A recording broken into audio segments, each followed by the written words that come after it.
Bendiciones. Me gustaría que en este momento pudiéramos cerrar nuestros ojos para orar ante Dios. Padre Dios, te agradecemos por esta oportunidad de estar ante ti una vez más, Señor. Dios, permite que en este lugar verdaderamente se pueda proclamar tu palabra, Señor. Verdaderamente que se pueda proclamar y que tu Espíritu Santo obre en este lugar, Señor. Obra para que podamos entender verdaderamente qué es lo que tú deseas, Señor, y qué es lo que tú nos dices a través de tu palabra, Señor. Déjanos descubrir el núcleo de tu palabra y que verdaderamente sea revelado a nosotros, Señor, el mensaje que es el núcleo de toda la Biblia, Señor, que Jesús es el Cristo. Señor, verdaderamente te entregamos todo a ti. Y aunque nosotros seamos carentes, Señor, nosotros sabemos que tú eres el que obra sobre nosotros, que tú seas el único glorificado en este momento. Te agradecemos y oramos en el nombre de nuestro Señor Jesús el Cristo. Amén. Buenas noches. Me gustaría que nosotros pudiéramos tener la Biblia a la mano porque vamos a confirmar mucho de la palabra de Dios. Queremos que no se proclame la palabra del hombre, no una experiencia, sino que se proclame la palabra de Dios en este momento, por lo que les aconsejo tener esta palabra siempre a la mano. Nosotros somos un grupo que viene de varias partes del mundo. Venimos de, ya sea El Salvador, algunos aquí, de México, de Cuba, de Corea, pero venimos con un propósito. ¿Para qué venimos a El Salvador? ¿Para qué venimos a esta iglesia? Nosotros somos personas que creen que en nuestros días se puede cumplir la evangelización mundial. Entonces nosotros creemos esto porque es la promesa de Dios y creemos que es posible solo con tres cosas. Creemos que es posible con el evangelio de la palabra de Dios, la palabra que nos dice verdaderamente qué es el evangelio. Solo con el evangelio de la Biblia nosotros podemos llegar a hacer la evangelización mundial. Segundo, solo lo podemos hacer si es con el evangelismo de la Biblia, no con un evangelismo humano, no con un método que nosotros hayamos inventado, sino el que nos enseña la Biblia en los 4 evangelios y en el libro de Hechos, cómo poder compartir esta palabra. Creemos que es posible así hacer la evangelización mundial en nuestros días. Y tercero, creemos que es posible cuando nosotros miramos el fin de la Biblia. Nos dice la Biblia que verdaderamente el Señor Jesús llega pronto. Nosotros viendo este fin debemos de correr hacia este fin, evangelizar para este fin, declarar la palabra para este fin, y así Dios nos utilizará para adelantar su venida. Esto es lo que nosotros creemos. Y de todo esto les quiero decir que lo más importante, lo que verdaderamente debemos de tener para todas nuestras vidas, es el evangelio de la Biblia. ¿Qué es el evangelio? ¿De qué nos habla la Biblia? Esto es una pregunta que nosotros debemos de tener siempre en mente. Me gustaría que viéramos la palabra por esto, en Juan 20:31. Me gustaría que todos juntos lo confirmáramos, por favor. No le crean a una persona que está aquí, no le crean tal vez a una persona que les habla, sino confírmenlo en lo que es la palabra de Dios. Me gustaría que viéramos Juan 20:31. Desde el 30 vamos a leer.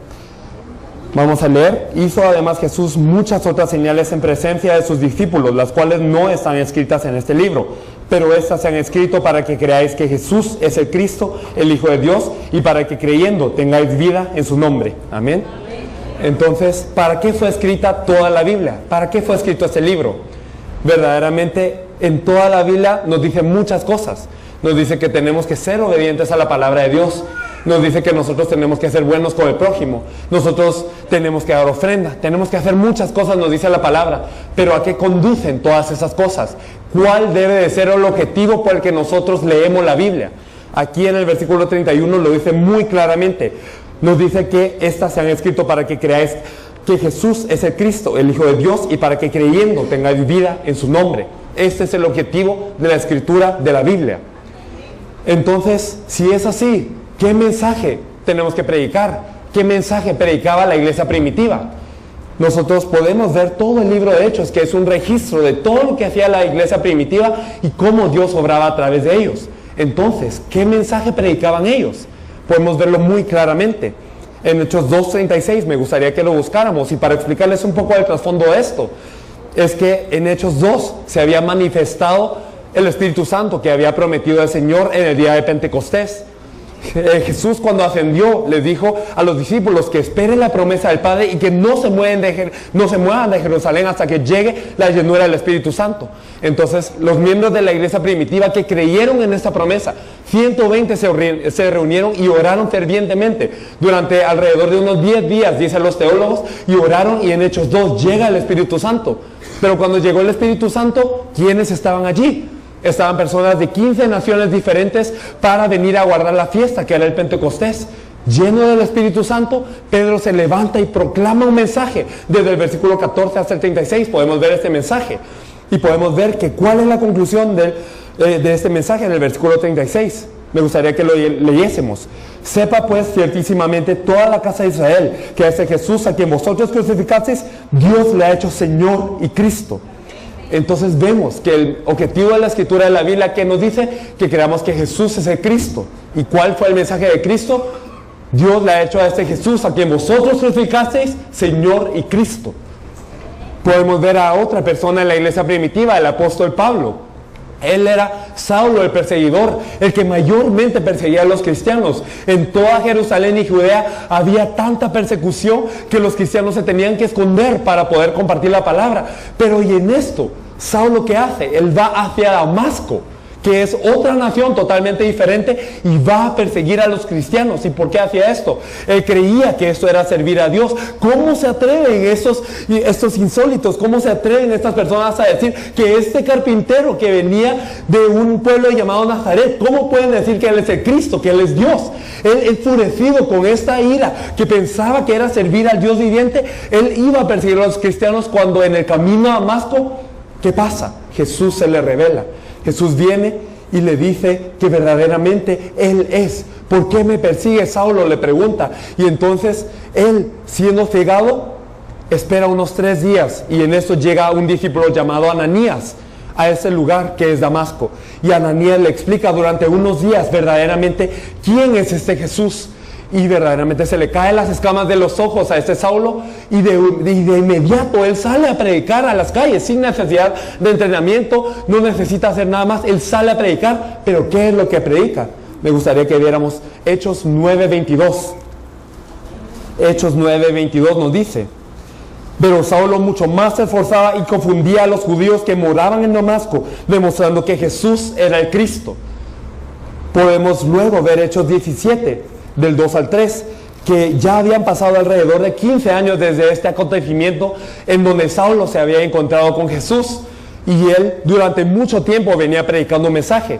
Nosotros, cuando leemos los mensajes y cuando somos predicadores especialmente, hay una gran tentación a nosotros dar un mensaje que nos ha impactado, a dar un mensaje diferente, a dar un poquito de nuestro conocimiento que hemos aprendido, un poco más. Pero ¿qué hizo Pablo en este momento? Podemos verlo en Hechos 17, 2 y 3. Y Pablo, como acostumbraba, fue a ellos y por 3 días de reposo discutió con ellos, declarando y exponiendo por medio de las Escrituras que era necesario que el Cristo padeciese y resucitase a los muertos, y que Jesús, a quien yo os anuncio, decía él, es el Cristo. Entonces nos decía otra vez, Jesús es el Cristo, y demostraba a través de todas las Escrituras. En este momento no tenían el Nuevo Testamento, era el Antiguo Testamento el que se usaba, y él, a través de todas las Escrituras, ¿qué es lo que él demostraba? Que Jesús era el Cristo.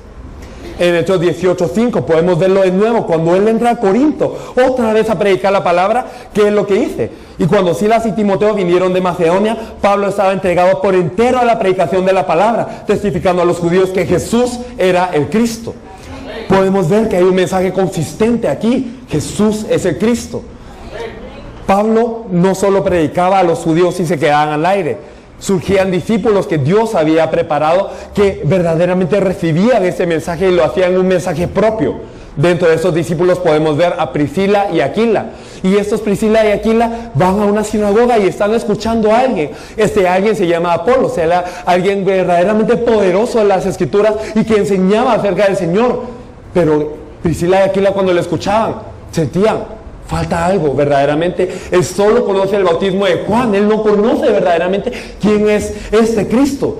Entonces podemos verlo, que ellos llaman a este Apolos y le explican más exactamente esta palabra. Y podemos ver en el versículo 28 del mismo capítulo que es el mensaje de Apolos después de este encuentro con Priscila y Aquila. Podemos leerlo. Porque con gran vehemencia refutaba públicamente a los judíos, demostrando por las Escrituras que Jesús era el Cristo. Podemos ver entonces cuál fue el mensaje de la iglesia primitiva. Podemos ver el mensaje de Pedro. Podemos ver el mensaje de Pablo. Podemos ver el mensaje de todos los discípulos de Apolos. Podemos ver que ellos decían una cosa consistentemente: Jesús es el Cristo. Entonces, ¿qué significa esto? ¿Por qué Jesús es el Cristo? Hoy en día nosotros escuchamos a muchos cristianos, a muchos hermanos en la fe que dicen: yo creo en Jesucristo, alabanzas a Jesucristo. Y verdaderamente yo muchas veces me he preguntado: ¿qué significa Jesucristo? ¿Por qué es que nosotros llamamos a Jesucristo? ¿Sabemos nosotros acaso qué significa la palabra Cristo? Muchos creyentes que yo me he encontrado mientras he evangelizado, lamentablemente no lo saben. Muchos decimos: sí, Cristo es el Hijo de Dios, Él es el Salvador, Él es Dios quien vino a esta tierra, y sí, es correcto que Él es todas esas cosas, pero ¿qué significa que Él es el Cristo? Y más aún, ¿por qué nosotros tenemos que creer en el Cristo? ¿Qué era lo que movía a este Cristo, a este Dios, a enviar a su Hijo unigénito para que verdaderamente muriese por nosotros? ¿Por qué Él tenía que despojarse de toda su deidad? ¿Por qué Él tenía que venir como el Cristo a esta tierra? Sí, entonces esto es la pregunta que nosotros nos debemos de hacer hoy. Yo diciendo que soy cristiano, ¿será que sé qué significa Cristo? ¿Será que yo estoy conociendo a Jesús como verdaderamente Él desea que yo le conozca?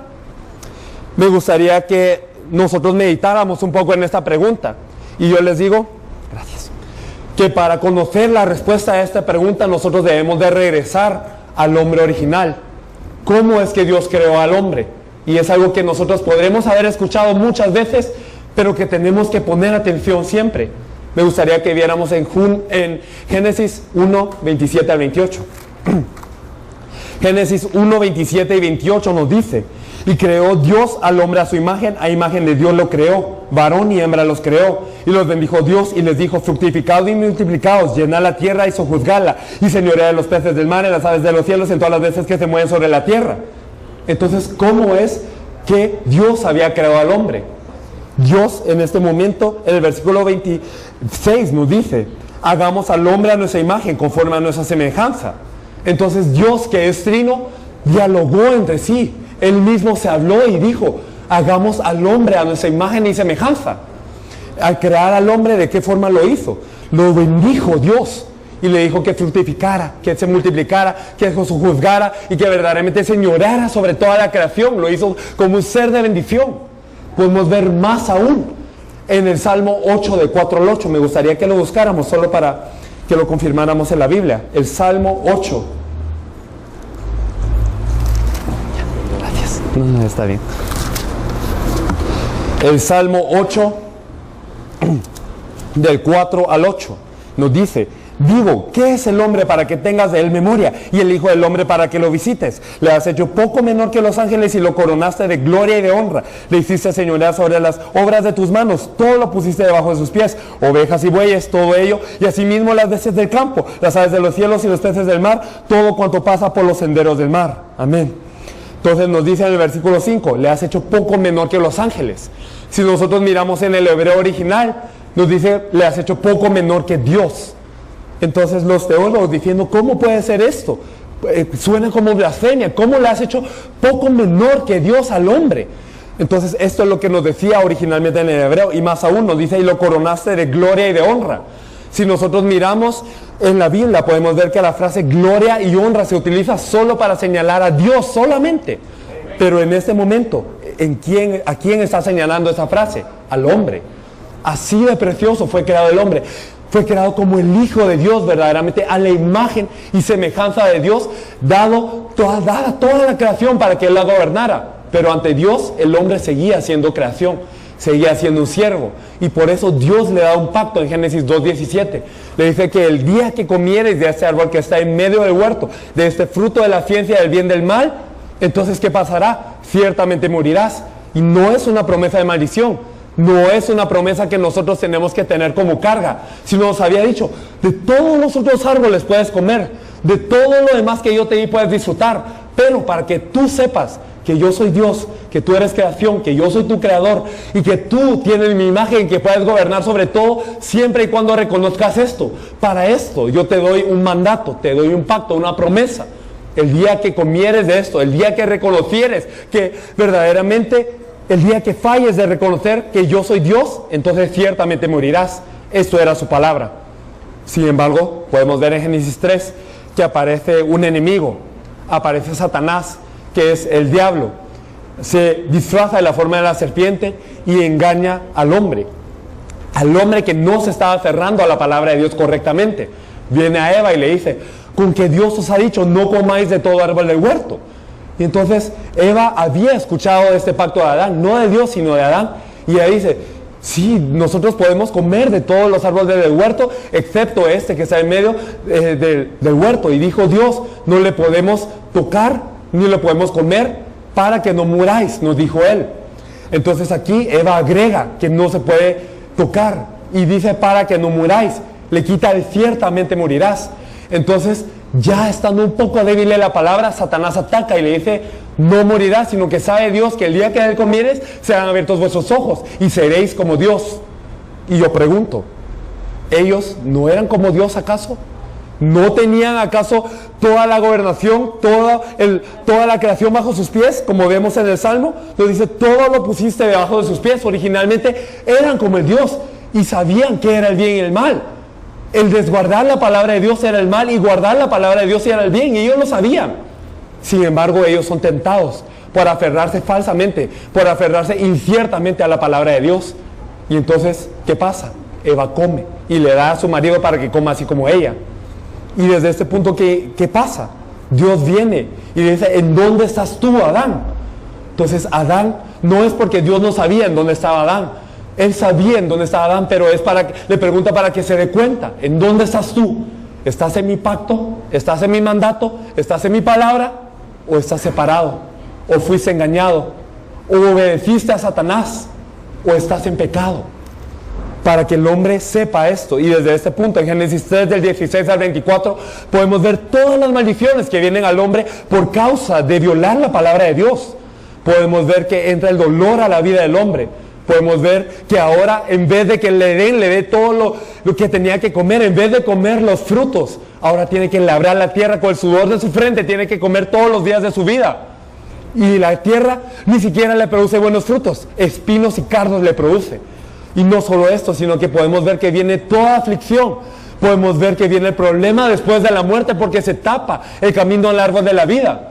Entonces el hombre queda desterrado de Dios. Dios se va del hombre porque el hombre pecó. Entonces, ¿qué es el pecado? Muchas veces nosotros definimos el pecado como algo que hacemos mal, como una mala acción ética y moral, como violar una ley humana. Todo esto sí puede ser pecado. Pero Dios, ¿qué nos dice que es el pecado? Desobedecer a la palabra de Dios. Nosotros podemos ver una palabra que se llama amartia, que es el origen del pecado. ¿Y qué significa esta palabra amartia originalmente? Por ejemplo, les pongo este ejemplo para que se entienda. Nosotros disparamos una flecha y esta flecha corre, y esa flecha tiene que pegar en el blanco. Pero si esta flecha se pasa, o no llega a alcanzar el blanco, o se desvía a izquierda y derecha, todo esto es amartia, todo esto es pecado. Es decir, no estar en lo correcto de Dios, todo esto es pecado. Eso es en donde está el hombre. Por eso quedó dividido de Dios. ¿Y quién instigó este pecado? ¿Quién es el que causó este pecado? Podemos ver que es Satanás quien nos engaña. Entonces este es el problema del hombre. No es el problema de que nosotros tengamos que trabajar para comer.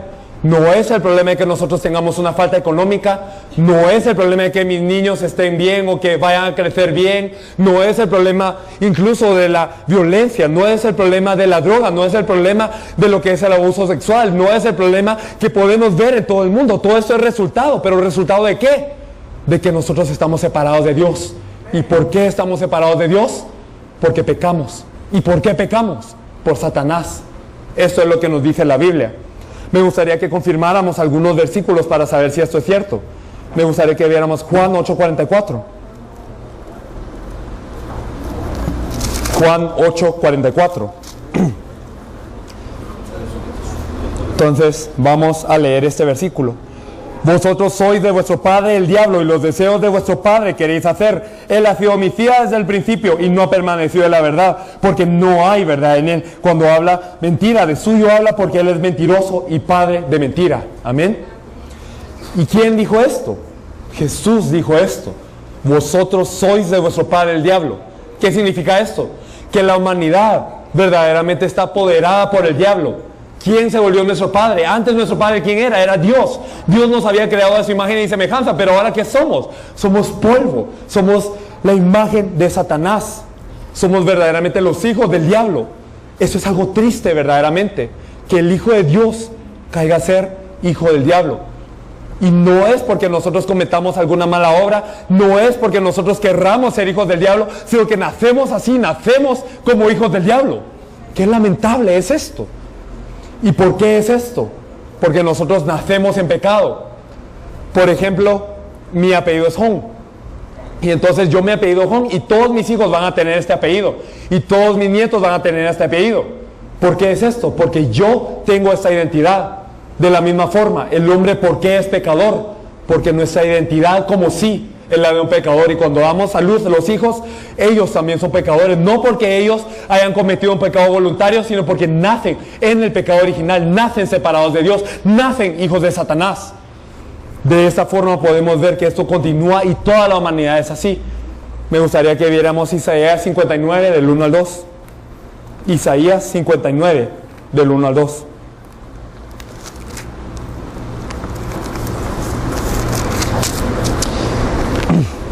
Si lo tenemos ya, lo vamos a leer.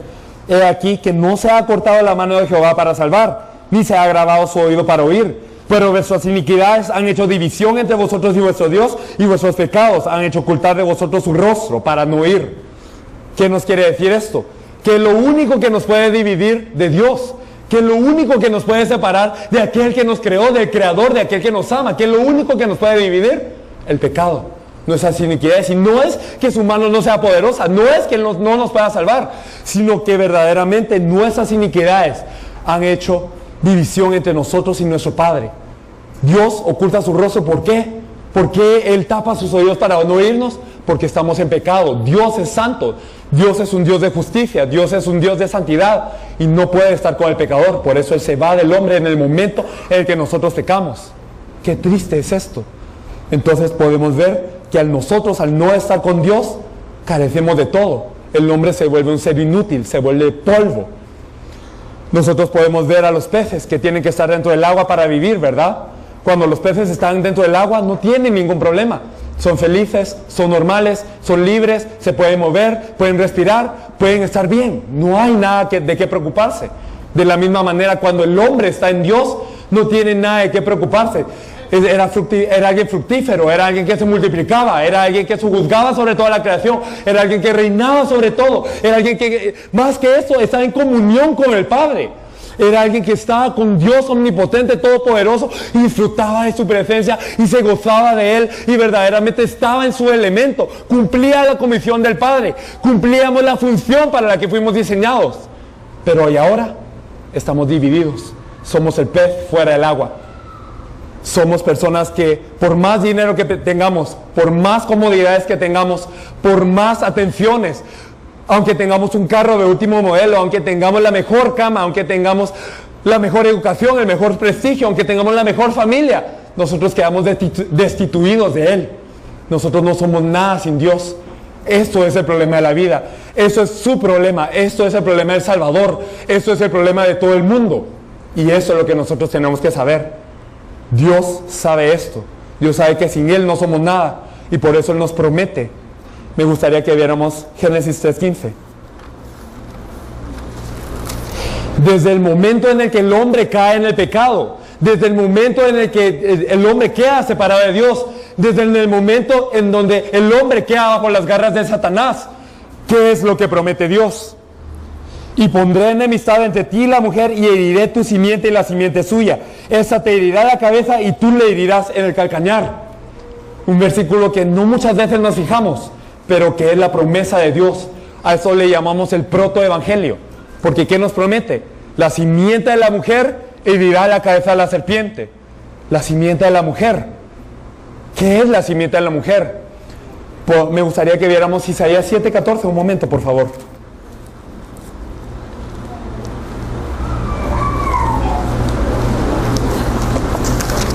Isaías 7:14, lo leeremos. Por tanto, el Señor mismo os dará señal. He aquí que la Virgen concebirá y dará a luz un hijo y llamará su nombre Emmanuel. Aquí podemos ver, la Virgen concebirá, la simiente de la mujer. ¿Por qué no puede ser la simiente del hombre? Porque todos los hombres tienen pecado. Por eso es que Dios tiene que hacer que se conciba de una virgen, que verdaderamente sea concebido del Espíritu Santo, que sea sin pecado, sin mancha. ¿Para qué? Aquí nos dice que llamarán su nombre Emmanuel, Dios con nosotros. Me gustaría que pudiéramos ver primera de Juan 3:8 también, un momento.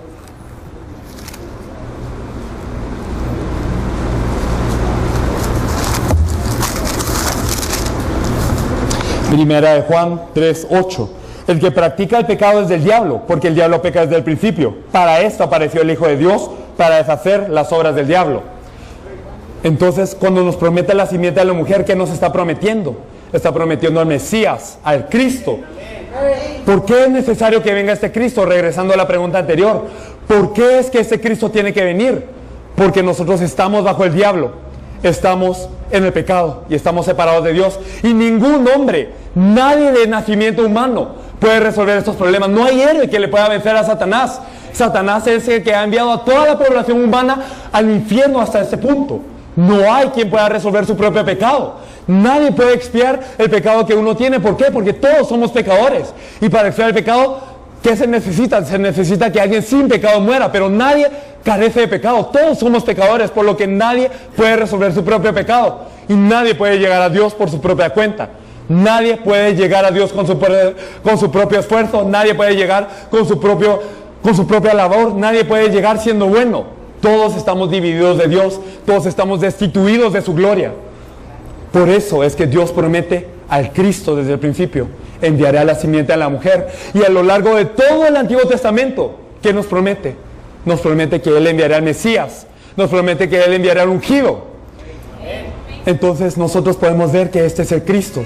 Cristo y Mesías son la misma palabra. Cristo es en griego y en hebreo es Mesías. Pero ¿qué significan estas dos palabras? Significa el ungido. Entonces, ¿qué significa ser ungido? Ungido significa que alguien me pone aceite sobre la cabeza para designarme para un cargo especial, para que yo me encargue de una misión especial, para ser elegido de Dios, para ser separado de todo el resto y ser alguien que desempeñe algo. Entonces, el Mesías, el Cristo, ¿por qué es el Cristo? En la antigüedad se ungían a tres tipos de personas. Se ungían a los sacerdotes, se ungían a los reyes y se ungían a los profetas. Ahora, ¿por qué les digo esto? Los reyes en la antigüedad, ¿quiénes eran? Y podemos ver a lo largo de todo el Antiguo Testamento, ya sea en Primera y Segunda de Reyes, podemos verlo en Primera y Segunda de Crónicas, toda la historia de Israel en base a los reyes. Podemos ver que cuando un rey obedecía a Dios, era próspera la nación, pero cuando un rey desobedecía a Dios, caía toda la nación. Entonces podemos ver que los reyes humanos, ¿qué hacían? Ellos se encargaban de gobernar al pueblo y ellos se encargaban de destruir al enemigo, destruir a los filisteos, a los arameos, a todo aquel que se oponía.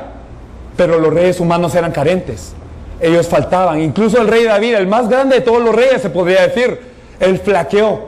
En sus últimos días no confió en Dios e hizo un censo. Pasó un censo para contar cuántas personas verdaderamente yo tengo, cuántas personas son. Y Dios le añadió plagas, por lo que murió. A pesar de ser el rey David, era alguien muy honorable, no pudo ser el verdadero rey. Los sacerdotes, ¿de qué se encargaban? Los sacerdotes eran aquellos que desde Levítico nosotros podemos ver que se encargaban de dar el sacrificio, el holocausto, para expiar el pecado de las personas. Podemos ver Levítico 17:11, que la vida de la carne y la sangre está, y solo derramando la carne se puede hacer redención del pecado. Entonces, cada vez que una persona pecaba, ¿qué tenía que hacer en Israel? Tenía que llevar a un pequeño animal o un animal en base a la severidad de su pecado, lo tenía que llevar sin mancha, porque no hay ningún otro ser que no tenga pecado. Por eso es que se llevaban a los animales, porque los animales, aunque no son imagen de Dios, no tienen pecado. Por eso es que se llevaban a estos animales y venían con el sacerdote. El sacerdote le decía a este animal que el pecado de esta persona sea traspasado sobre este animal, degollaban al animal y entonces rociaba su sangre sobre el altar para expiar el pecado. Entonces así es como se hacía la expiación de pecado. Pero ¿qué pasaba? Esta expiación no era perfecta. Cuando uno pecaba, tenía que volver a ofrendar. Entonces era de un uso, una vez, por lo que las personas, siendo pecadoras constantemente, pecaban y pecaban y pecaban, y entonces se tenía que ofrendar y ofrendar y ofrendar. Entonces nada podía consumar el pecado perfectamente, a pesar de que los sacerdotes habían sido designados para este puesto. Y los profetas, ¿qué era lo que hacían? Podemos ver que Moisés fue el primer profeta. Cuando el pueblo de Israel subía a encontrarse con Dios al monte, entonces ellos miraban que se oscurecía el cielo y temblaba la tierra y había relámpagos, y el pueblo tenía miedo verdaderamente de encontrarse con Dios, por lo que le dice a Moisés: Moisés, tú sube y que Dios te dé la palabra y tú nos la das a nosotros. Así es como surgió el profeta. ¿Qué se encargaba el profeta? De reunir al pueblo con Dios, de decirle la palabra de Dios al pueblo. Pero todos los profetas eran imperfectos también. Habían profetas que obedecían a Dios, habían profetas que no agradaban a Dios, y por eso es que no se podía reunir Dios con el hombre. El ser el Cristo, el ser ungido, significa que el Cristo tiene que resolver estos tres problemas fundamentales, tiene que encargarse de estos tres oficios perfectamente. Es decir, Él tiene que ser el verdadero rey, Él tiene que ser el eterno sacerdote, y Él tiene que ser el verdadero profeta. ¿Para resolver qué cosa?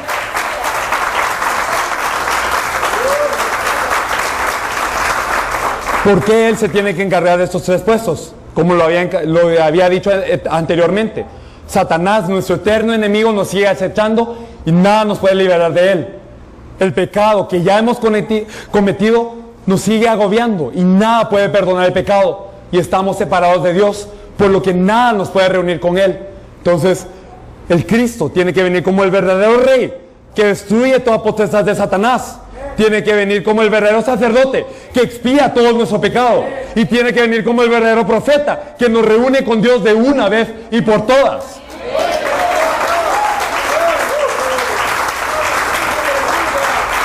Esto es lo que se tiene que encargar el Cristo. Pero ¿quién es el Cristo?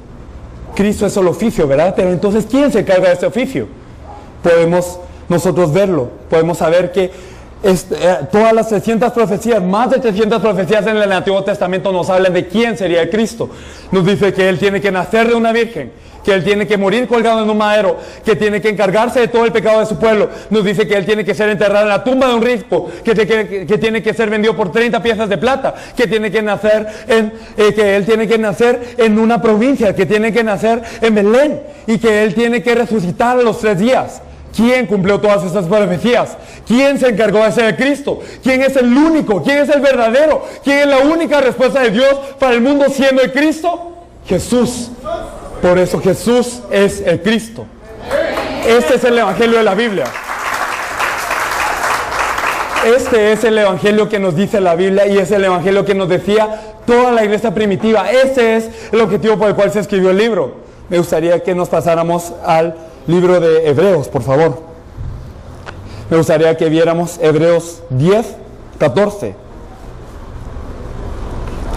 Hebreos 10, 14 nos dice: porque con una sola ofrenda hizo perfectos para siempre a los santificados. ¿Qué quiere decir esto? Que el Cristo, Jesús como el Cristo, el verdadero sacerdote, es el único que se encarga de dar la sola y perfecta ofrenda, para que el hombre ya no más tenga que dar más ofrenda, ya no más se necesitan de holocaustos, ya no más animales muertos, sino porque Él dio la única y verdadera ofrenda para expiarnos de todo el pecado. Nuestro pecado era rojo como el carmesí, pero ahora es blanco como la nieve. Podemos ver también en el versículo 19 y versículo 20 del mismo capítulo: así que, hermanos, teniendo libertad para entrar en el lugar santísimo por la sangre de Jesucristo, por el camino nuevo y vivo que Él nos abrió a través del velo, esto es, de su carne. En el Antiguo Testamento estaba lo que se llamaba el tabernáculo, y en el tabernáculo estaba lo que era el lugar santísimo. Dentro del lugar santísimo, allí es donde está el arca del pacto.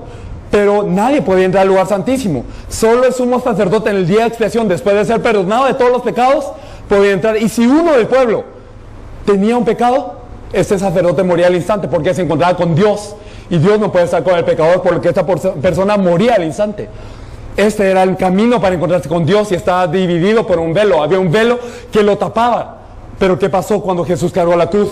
Ocurrieron terremotos, se oscureció el cielo, las tumbas se abrieron, los dormidos vivían, Pero ¿qué ocurrió? Una cosa más. Se partió el velo de arriba para abajo. Se partió el velo que nos dividía de Dios. Ahora cualquiera a través de su sangre, a través de su carne, eso es el velo, se puede encontrar con Dios. Ahora cualquiera a través de este velo roto que es el cuerpo de Jesús, se puede encontrar con Dios. Ya no estamos divididos de Dios. Y por último, ¿qué es lo que Él hizo? Él resucitó después de los 3 días. Y no solo para probar que era justo, no solo para probar que Él era Dios. Podemos ver en Hebreos 2, del 14 al 15, me gustaría que lo viéramos. Hebreos 2, 14 y 15. Así que por cuanto los hijos participaron de carne y sangre, Él también participó de lo mismo, para destruir por medio de la muerte al que tenía el imperio de la muerte, eso es al diablo, y librar a todos los que por el temor de la muerte estaban durante toda la vida sujetos a servidumbre. ¿Qué nos dice este pasaje? ¿Quién tiene el imperio de la muerte? El diablo. Y al resucitar, ¿qué hizo Él? Venció a la muerte, venció al diablo. Él destruyó la cabeza de Satanás como había sido prometido desde el principio. Él fue esa simiente de la mujer que destruyó la cabeza de la serpiente. Él fue ese hijo de la Virgen que nos trae Emmanuel. Y Él fue aquel que fue molido por nuestros pecados para que verdaderamente tengamos paz. Y el castigo de nuestra paz esté sobre Él. Él es Jesús, el Cristo. Y este es el evangelio del que nos habla la Biblia. Toda la Biblia nos habla de este evangelio, aunque no lo parezca. Me gustaría que viéramos Juan 5:39, por favor.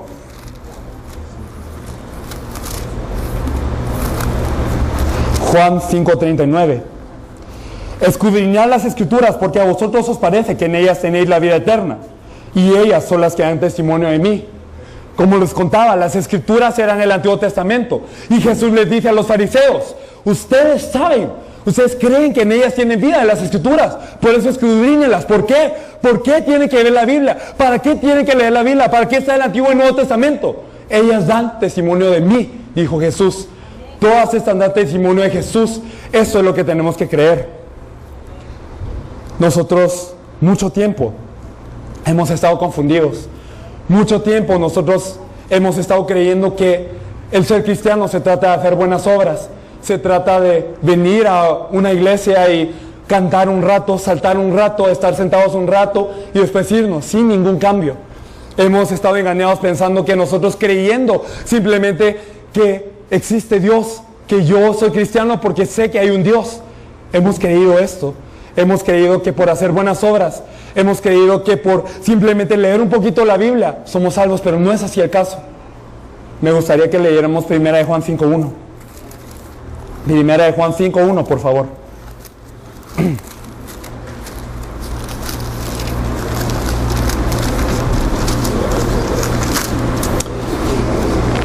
Me gustaría que lo leyéramos. Todo aquel que cree que Jesús es el Cristo es nacido de Dios, y todo aquel que ama al que engendró, ama también al que ha sido engendrado por Él. ¿Qué nos dice esta palabra? Todo aquel que cree que Jesús es el Cristo es nacido de Dios. Si nosotros no sabíamos que Jesús era el Cristo, si le llamábamos solo Jesucristo, creyendo tal vez que Jesús es su nombre y Cristo su apellido, si le llamábamos así, si no conocíamos bien quién es Él, entonces ¿éramos engendrados de Dios? Tenemos que hacernos esta pregunta. Verdaderamente me gustaría que en este momento pudiéramos meditar en esto. ¿Quién es Jesús? ¿Quién es el Cristo?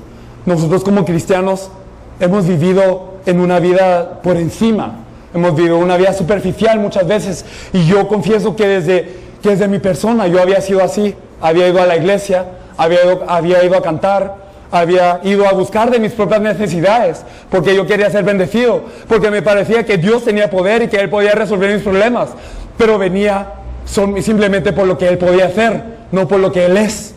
No conocía verdaderamente quién es Él. Y Dios no desea simplemente darnos bendiciones, no desea simplemente que nosotros estemos en abundancia, sino verdaderamente qué es la bendición más grande, qué es lo que verdaderamente es el propósito de la vida del hombre, estar con Dios. Desea que nosotros sepamos quién es Él y quién es Él. Verdaderamente, muchos de nosotros nos tenemos que arrepentir si hemos conocido a un Jesucristo por encimita, si hemos conocido a un Jesucristo solo por llamarle, solo para recibir bendiciones, solo para buscar ser saciados, solo para los 5 panes y los 2 pececillos, simplemente por los milagros, por las sanidades, porque Él tal vez me lleva al cielo, porque me siento bien entre los hermanos, porque ha sido mi tradición de la familia venir a la iglesia.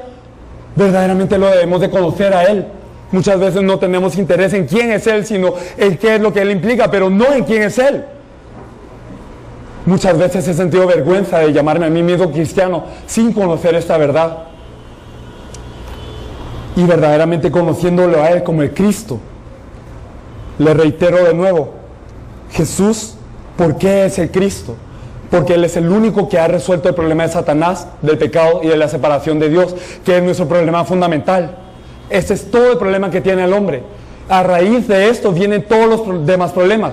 ¿Por qué soy violento? ¿Por qué tengo problema mental? ¿Por qué tengo problema físico? ¿Por qué tengo problema de la economía? ¿Por qué tengo problema de la salud? ¿Por qué tengo problema de los hijos? ¿Por qué tengo problema de la familia? ¿Por qué tengo problema de después de la muerte? ¿Por qué temo a la muerte? ¿Por qué tengo insomnio? ¿Por qué yo tengo inseguridad? ¿Por qué yo no puedo creer?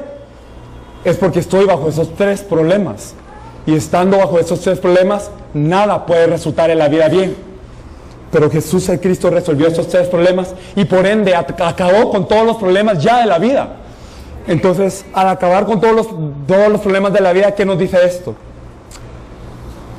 Muchos al escuchar esto me pueden preguntar, entonces usted no tiene problema del dinero, usted tiene mucho dinero, usted es elocuente y no tiene problema interpersonal, usted no tiene ningún problema con su familia. Y yo les digo, esos problemas siguen ahí. Yo todavía tengo que pagar la renta, tengo que pagar la luz, tengo que pagar el agua, tengo algunos problemas interpersonales, yo no soy perfecto, sigo pecando, yo no soy alguien que se pueda decir que es un modelo ejemplar de todo, pero verdaderamente yo sé que cuando me dice que Él ha resuelto todo mi problema, en Juan 19:30 me dice consumado es, entonces consumado es, yo lo creo de esta manera. ¿Por qué? Porque verdaderamente Dios que está en el cielo, Dios no simplemente está en el cielo, sino está conmigo. Y yo estoy con Dios, y cuando estoy con Dios, nada es un problema. Pero yo no vengo a buscar de su bendición, yo no vengo a buscar de los beneficios que Él me pueda dar. Yo no vengo por la vanagloria de la vida. Yo vengo porque Él verdaderamente es el Cristo y es la respuesta única de todo el mundo. Esto es verdaderamente lo que yo les quiero compartir. Este es el Evangelio de la Biblia. Y me gustaría leer otro versículo. 2 Corintios 5, 15 al 17, por favor.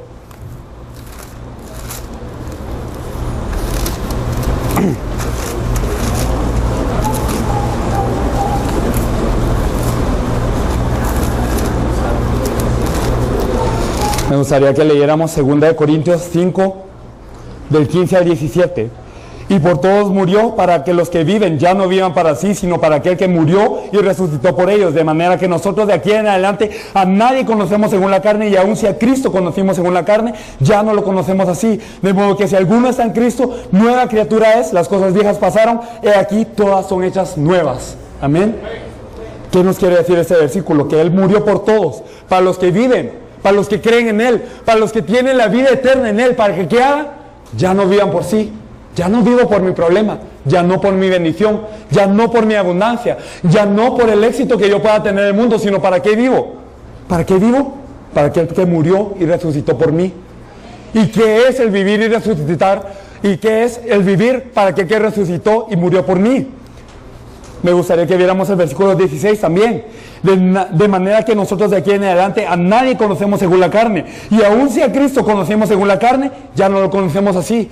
Si anteriormente nosotros veníamos a la iglesia para un beneficio propio, para que se sanara mi enfermedad, para recibir una bendición, para que mi familia estuviera bien, para todas esas cosas del mundo, verdaderamente ya no lo conocemos así a Cristo. Si lo conocemos no como la carne, si lo conocemos según el Espíritu y vivimos por Él. De modo que si alguno está en Cristo, nueva criatura es. Las cosas viejas ya pasaron, nueva criatura somos. ¿Qué quiere decir que somos nueva criatura?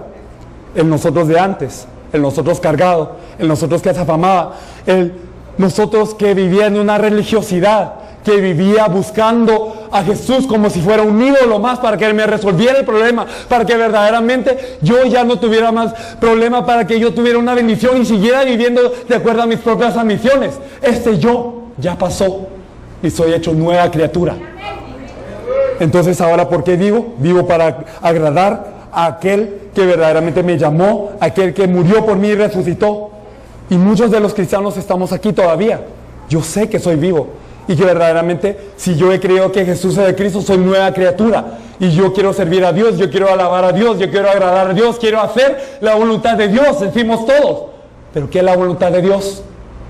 Muchos de los cristianos nos confundimos diciendo, la voluntad de Dios es que yo tenga éxito en mi campo y que yo glorifique a Dios, que me gane un premio Nobel, y cuando yo pase al podio y a decir por qué me gané ese premio, para decir los agradecimientos, para que pueda decir, gloria a Dios. Para eso es lo que nosotros pensamos que vivimos. Pensamos que vivimos para estar en una buena comunidad, para amar al prójimo, para tratarnos bien, para vivir en comunidad. Y no les digo que eso sea malo, es bueno, pero eso no es el propósito de Dios. Jesús no murió en una cruz para que pudiéramos andar en una comunidad estando de aquí para allá sonriéndonos. ¿Para qué murió Jesús en la cruz? ¿Para qué resucitó? ¿Para qué ascendió? Podemos ver en las últimas partes de todos los evangelios que nos dice, ir y hacer discípulos a todas las naciones. Nos dice Marcos, ir y predicar este evangelio del reino por todo el mundo. Hechos 1:8, seréis mis testigos hasta lo último de la tierra, en Jerusalén, en toda Judea, en Samaria y hasta lo último de la tierra. Nos dice esto. ¿Para qué nosotros fuimos creados? Para multiplicar, sojuzgar, fructificar, para señorear. ¿Y qué es lo que Dios nos pide ahora a nosotros, a los cristianos? Que hagamos lo mismo, que podamos ir a dar vida, que podamos compartir a la gente verdaderamente que Jesús es el Cristo y que Él es la solución a todo, que verdaderamente al estar dentro de Él, yo ya no tengo más afán, yo ya no vivo separado de Dios, yo ya no estoy cargado por mi problema de pecado, yo ya no estoy en Satanás, sino verdaderamente Él es el que mora en mí, y estando yo en Él, yo lo tengo todo. Aunque parezca que no tenga nada, yo lo tengo todo. Por eso me regocijo y me regocijo. Como lo decía Pablo. En la cárcel le escribió a Pablo esa epístola. Pero no decía, regocijaos. ¿Por qué? Porque todo lo podemos en Cristo que nos fortalece. Y este todo, ¿para qué tiene que ser dirigida nuestra vida? ¿Qué es lo que Dios desea en nosotros verdaderamente? La evangelización mundial en nuestros días. Me gustaría también que leyéramos un par de versículos más. No sé si me he pasado ya el tiempo, pero me gustaría que pudiéramos profundizar en este tema.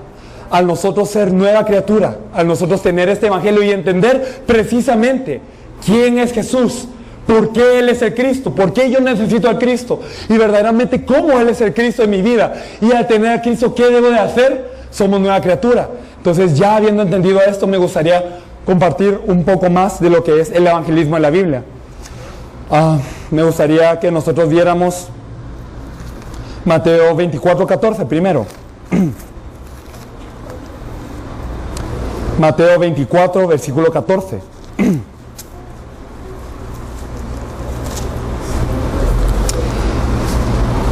Si lo tenemos, me gustaría que lo leyéramos.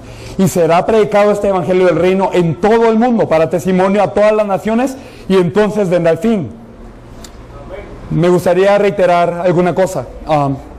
En la Biblia nos da un solo pacto y hemos visto ya el objetivo de cuál es la escritura de la Biblia. En Juan 20:31 nos dice que todas esas cosas fueron escritas para que nosotros creamos que Jesús es el Cristo, el Hijo de Dios, y para que creyendo tengamos vida en su nombre. Correcto, ¿verdad? Y nos dice que verdaderamente teniendo vida en su nombre, ahora ¿qué tenemos que hacer? Jesús nos promete una cosa. Nos promete que Él va a venir de nuevo. Él no simplemente cumplió su obra como el Cristo, no simplemente lo consumó ya, sino Él dijo que Él va a preparar la morada para nosotros en el reino de los cielos y que Él viene. Que Él viene. ¿Y cuándo viene Él? En Hechos 1, Él lo declara muy bien. Nos dice que nadie sabe el día y la hora. Esto no es para nosotros que lo sepamos, esto está en la sola potestad del Padre. Pero aquí en Mateo 24:14 nos da una pista. Nos dice: será predicado este evangelio del reino en todo el mundo para testimonio a todas las naciones, y entonces vendrá el fin. Entonces nosotros, con personas que han recibido este evangelio, que Jesús es el Cristo, verdaderamente ¿para qué tenemos que vivir? Para la voluntad de Dios. ¿Y cuál es la voluntad de Dios? Es esta. Él desea venir rápido, desea venir pronto. Pero ¿qué desea hacer primero? que este evangelio del reino sea predicado a todas las naciones. Y cuando sea predicado a todas las naciones, ¿qué ocurrirá? Vendrá el fin. Para que cada uno, para que ninguno pueda decir, yo no escuché este evangelio y ya vino Jesús.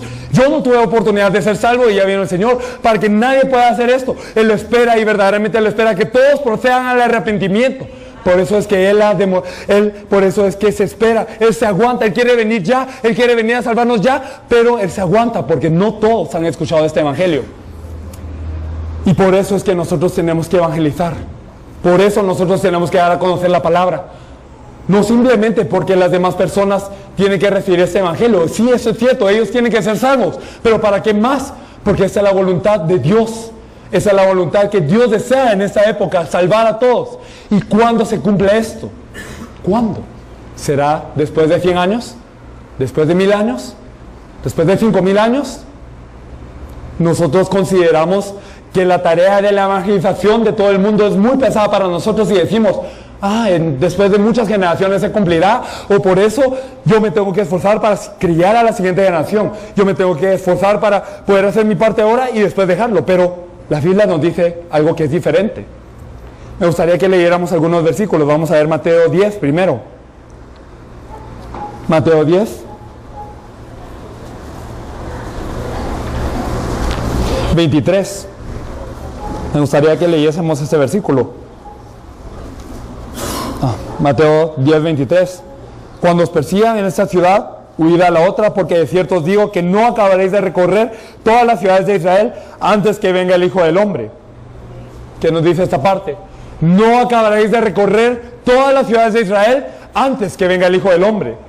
Jesús desde el principio de su ministerio ya estaba hablando de que Él iba a volver a venir. No es algo que se inventó a medias.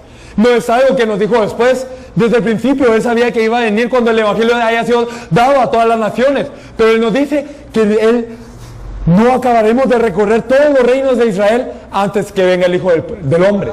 Él viene pronto. Me gustaría que viéramos otro versículo. En Mateo 16, 26. Perdón, el versículo 28. Leamos desde el 27. Porque el Hijo del Hombre vendrá en la gloria de su Padre con sus ángeles y entonces pagará a cada uno conforme a sus obras. ¿Amén? Eso es cierto. ¿Y qué más nos dice? De cierto os digo, que a algunos de los que están aquí, que no gustará la muerte hasta que hayan visto al Hijo del Hombre viniendo en su reino. ¿Qué le dijo a sus discípulos? Ustedes, algunos de los que están aquí, no van a gustar la muerte, no se van a morir antes de que venga el Hijo del Hombre en todo su reino. ¿Qué quería decir esto? Que Él iba a venir en sus días, que Él iba a venir en sus vidas. Verdaderamente que la evangelización mundial, de predicar el evangelio del reino a todas las naciones, iba a ocurrir ¿cuándo? ¿Después de 10 años? ¿Después de unos 100 años? ¿Después de unos 500? No, antes de que guste la muerte. Esto es la palabra de Dios, es la promesa de Dios.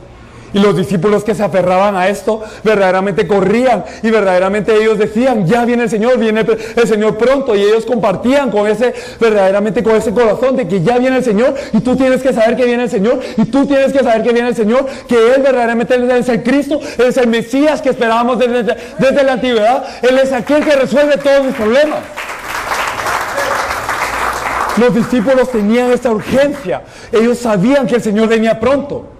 Y por eso es que ellos compartían sin importar de que los persiguieran, sin importar de que los flagelaran, los azotaran, de que los persiguieran, de que los pusieran en coliseos para morir a la boca de los leones, de que los atravesaran con lanzas, de que ellos los decapitaran, de que los crucificaran al revés. No les importó. Ellos compartieron que Jesús era el Cristo. Pero ¿qué podemos ver? Podemos ver que toda la iglesia se esforzó en esto, pero el Señor no vino durante sus días. Pasaron 2015 años desde el Señor y el Señor no ha venido. Y muchos se ponen a pensar, esta es la palabra de Dios, esta es una promesa. Y si es la palabra de Dios es absoluta y se tiene que cumplir. Pero ¿por qué no ha venido? ¿Por qué los discípulos murieron y Él no vino? ¿Por qué Jesús le dijo que Él vendría antes de que gustase la muerte y por qué no vino? ¿Por qué? Porque este evangelio del reino no ha sido predicado a todas las naciones. Entonces, ¿a quién le está diciendo esto? ¿A quién le dice que a los que están aquí que no gustará la muerte hasta que hayan visto al Hijo del Hombre viniendo en su reino? ¿A quién se lo promete? ¿A quién le da este pacto de la evangelización mundial en nuestros días? ¿A quién se lo da? A aquellos que creyeron que Jesús es el Cristo y que verdaderamente desean compartir este evangelio del reino a todas las naciones, que se mueven por eso, que toda su vida está en torno a esto. A él, a esa persona se le promete esto, a estos discípulos, porque la palabra de Dios es vigente para nosotros también. Entonces, ¿cómo podemos hacer la evangelización mundial? Tenemos que reunir a un montón, tenemos que hacerlo así como se nos dé la gana. No, Dios es tan bueno, Dios es tan benevolente, que hasta para eso nos da un mapa. Podemos ver en los 4 evangelios y lo podemos ver también en el libro de los Hechos, cómo es que ocurrió el evangelismo en la iglesia primitiva y cómo Dios desea que nosotros hagamos el evangelismo. No sé cuánto tiempo tenemos. ¿Ya? Me gustaría compartir más y más y más, pero verdaderamente estamos limitados en el tiempo. Pero en este tiempo creo que terminamos a la hora de Dios, como dijo el pastor, no en nuestra hora, sino a la hora de Dios. Y deseo que ustedes sepan una cosa, aunque se les olvide todo lo que hablamos ahora, que no se olviden de una cosa. No es simplemente Jesucristo, no es simplemente Jesús el Señor, no es simplemente Jesús el Salvador, es el Cristo. Jesús es el Cristo, el Mesías que ha prometido desde la fundación del mundo, para venir, para reunirnos con Dios, para verdaderamente culminar con todo el pecado, para destruir a Satanás y de esta forma que nosotros fuéramos nueva criatura. Que ahora todos los problemas que tenemos no son problema. ¿Por qué? Porque estamos con Dios. Y si estamos con Dios, ¿para qué tenemos que vivir? Tenemos que vivir para la voluntad de Dios. ¿Y cuál es la voluntad de Dios? Que se cumpla su reino, que se pueda compartir este evangelio, que Jesús es de Cristo, a todas las naciones. Y entonces Él vendrá de nuevo. Un último versículo, yo sé que ya hemos visto mucho, pero un último versículo que me gustaría compartir con ustedes. Apocalipsis 20. Vamos a ver Apocalipsis 22, versículo 20.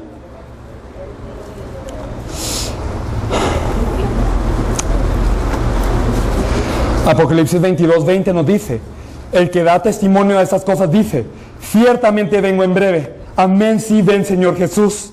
Amén. Ciertamente vengo en breve, nos dice Él. Él viene en breve. Por eso nosotros tenemos que compartir este evangelio. Primero que sea vida en nosotros. Primero que nosotros sepamos y que para nosotros todos los días, que no seamos engañados por Satanás que nos dice, eres débil, no tienes nada, te tienes que esforzar, Dios no te ve. Que no seamos engañados por esto y que verdaderamente sepamos, Jesús es el Cristo. Él es el Cristo de mi vida. Él ya me salvó. Él ya vino como mi Cristo. Y si yo lo acepto, ya soy hijo de Dios. Como le dice en Juan 1, 12 nos dice: más a todos los que le recibieron, a los que creyeron en su nombre, les dio potestad de ser hechos hijos de Dios. Esto ya es verdad en nosotros.